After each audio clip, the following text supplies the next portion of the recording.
A ver si tiene. Fidget spinner. 1 con un dedo. 2 fidget spinner. Bueno, tía. Hacemos un corte bueno. No sabes. Dale la pausa. ¿Le hice la pausa? Sí. Bueno.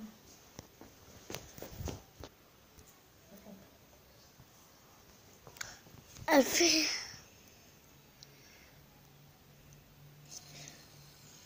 Ahí sigue. Es un fidget spinner doble. Rodando. Ahora vamos. Número 3. Mi fidget spinner, ¿dónde Rodando está? ahí en el piso. Perdón, hacemos un corte. Solo estoy poniéndolo en mi cama. ¿Saben? En mi cama. Y último.